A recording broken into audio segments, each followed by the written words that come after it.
तर आईला सोडून चालला असे काही कमी तुम्ही असं वाचलं तर सुद्धा ऐकलं मी ना. तर म्हणलं की असं नव्हतं व्हायला पाहिजे. काय मला कोणाचं काहीच घेणं देणं नाही आहे. की फक्त माझ्या आई आणि दादा. नमस्कार सगळ्या, कशा सगळेजण मस्त असणार. तर तुम्ही म्हणसाल ताई आज इकडे कसं काय, तुम्हाला मागं काळ वारच असणार आहे. लक्षला जर पुऱ्याला जाऊया.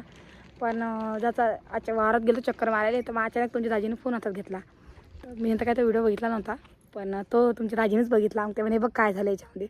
तर त्याच्यात तुम्ही आपल्या ओम भैयाला आणि कोमलला आणि ओमला असं म्हणलं की बा की आता आईचं काम झालेलं आहे, तर आईला सोडून चालला असे काही कमी तुम्ही असं वाचलं तर सुद्धा ऐकलं मी ना.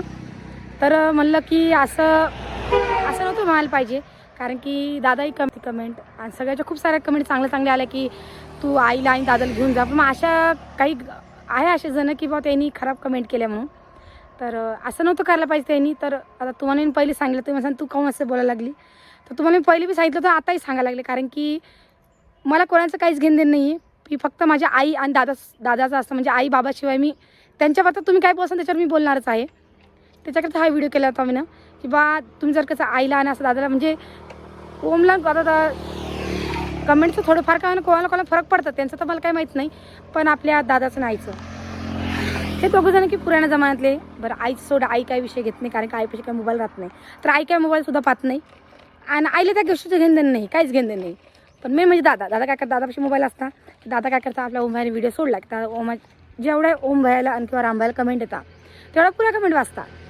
तर त्याच्यातलं काही खराब कमेंट असल्या तर त्या दादाला खूप लागता. आणि दादा म्हणता बघ अशी कमेंट आली तशी कमेंट आली. पण आता ह्या गोष्टीचा विषय म्हणजे कसं झालेला आहे की दादाला कसं वाटलं की बाबा आमचा म्हणजे त्यांच्या घरात ते दोघं भाऊ संसार सुखानं करायला लागले. आई दादाला व्यवस्थित वागवता आणि बाकी सगळं समजा व्यवस्थित चालू आहे. पण तुम्ही असं बोलून मग ते कसं मनातल्या माणसाला लागून जातं. म्हणून माझं असं म्हणणं आहे तुम्ही कमेंट नका करा. कारण की जे करून तुम्ही कमेंट करताना त्यांच्या मनाला लागता. माझं एवढंच म्हणणं आहे, तुम्ही अशा कमेंट नका करा.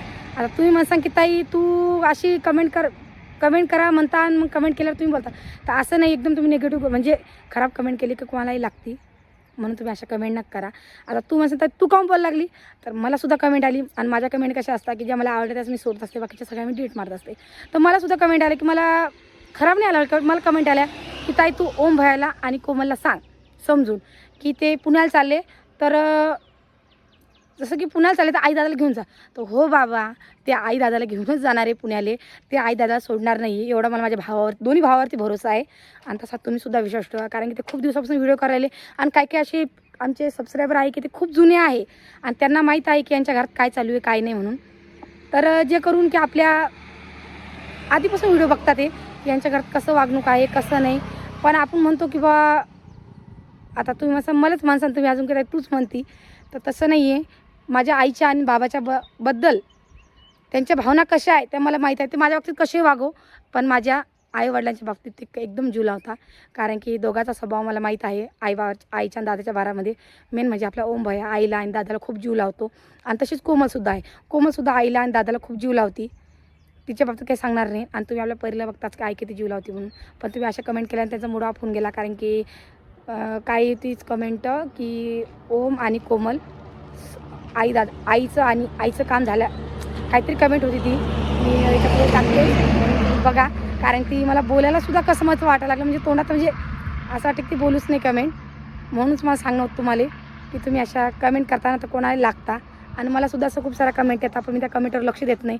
पण जेव्हा आई दादाला म्हणल्यानंतर कोणाला लागतं. आणि कोणचीही लेकबाळ असो तिला जर कधी समजा भाऊ म्हणा भाऊजाई म्हणा की आईला बोलली तर ती तिला लागतीच. पण मग इथं आई दादा न बोलता इथं तुम्ही सगळेच जण बोलायला लागले. आणि आता तुम्ही मला सांगितलं आमच्या यूट्यूब फॅमिली म्हणते आम्ही तू कमेंट म्हणते म्हणून आम्ही कमेंट करतो. तशी गोष्ट नाही. तुम्ही कमेंट खूप सगळ्या चांगल्या करता मला मान्य आहे. पण अशा काही कमेंट आहेत ज्या की आपल्या ओम भैयाला आणि कोमलताईला येतात. तर त्या कमेंट त्यांना खराब वाटतात. म्हणजे दादाले तर दादा जास्त व्हिडिओमध्ये येत नाही. तुम्ही बघितलं असाल कोणत्या व्हिडिओमध्ये एवढ्यापासून व्हिडिओ करायला तुम्ही 2-3 खेपत दादाला बघितलं असणार आहे. ते बी काही फंक्शन असलं काही कार्यक्रम असला तेव्हाच त्या येतात, तसे काही येत नाही. तर आई दादा काही म्हणजे आई तर दिसती पण दादा काही दिसत नाही. कारण दादा नेहमी कामातच असता. आता तुम्ही असं दादा काय काम करतात तुम्हाला माहिती आहे काय काम करतात. आता पुण्याला सुद्धा गेले तर दादाचा विचार आला की दादा म्हणतात मी पुण्याला येऊन करू काय. दादा असं म्हणणं आलं, दादा मी पुण्याला येऊन काय करू, कारण की इथे दादा थोडी डिश फिटिंगसुद्धा करता, थोडंफार टी व्हीसुद्धा रिपेअरिंग करता, आणि कामाचा माणूस असलं ना तर माणसाला थोडंसं हेच होऊन जातं, म्हणजे काय करा म्हणून समजत नाही. तर आता तिकडे गेल्यावरती काय काम करा काय नाही त्यांना विचार पडलेला आहे. तरी दादाला मी समजून सांगितलं, दादा म्हणलं तिकडे जाता त्यांच्या मागं तुम्ही जा, कारण की आता म्हातारपणामध्ये पोराचा सहारा असतो हे कोणालासुद्धा माहीत आहे. जसे पोरं जरी राहतील तरी, आणि मेन म्हणजे तुम्हाला तर माहिती आपल्या जालन्यामध्ये एवढी काही सुविधा नाही आहे चांगली, जसे की पुण्यामध्ये. तो म्हणतो माझ्या लेकीचं फ्युचर तडीचं आहे, माझ्या लेकरायचं म्हणजे तिघी बहिणीचं त्यांचं. तर तो रामदासचा हाऊ आहे म्हणायला, रामदासचा म्हणतो मी कधी बी तयार त्यासोबत यायले. रोहिणीचं काही नाही आहे, पण मेन म्हणजे कोमलचं आहे आपलं, कारण की कोमलचं असं म्हणणं आलं की बा आई दादा येतील तरच मी येणार आहे. मेन कारण हे होतं, कारण की आई आणि दादा तिला माहिती नाही ते का आधीपासून त्याच्यासोबत राहिले, आणि आईशिवाय तिचं भागतच नाही, कारण की परीलासुद्धा म्हणा, परीसुद्धा आईच्या अंगावर आहे, आणि आईचंसुद्धा चित लागत नाही परीशिवाय. तर आई उलट मला म्हणे की मी आता नाही गेली तर मी कसं काय करू.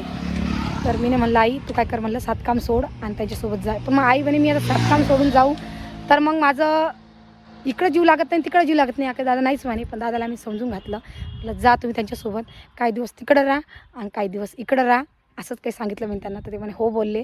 तर आता बघू आता काय करता काय नाही, तर कारण की त्यांना तिकडं जाणंही भाग्यच आहे, कारण तिकडं त्यांनी प्लॉटसुद्धा बघितलेला आहे. कुठं बघितलं आहे तुम्हाला मी सांगणारच व्हिडिओ, म्हणून व्हिडिओ कंटिन्यू बघा.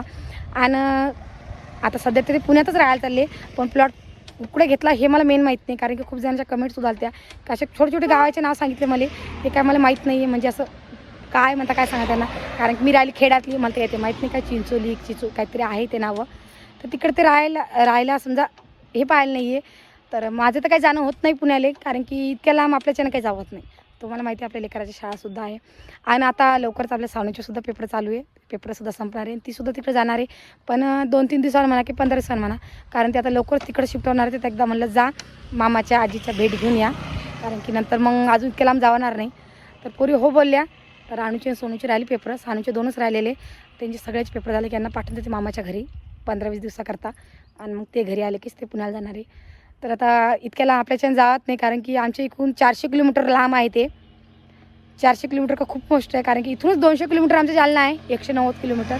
तर इथूनच आम्ही एसटी आमचा पुरा दिवस चालला जातो. तर इतक्या लांब कोण जाणार आहे तुम्ही सांगा. तर आता कमेंट अशा करू नका, आणि ज्या चांगल्या निगेटिव्ह कमेंट असतात त्याच करा.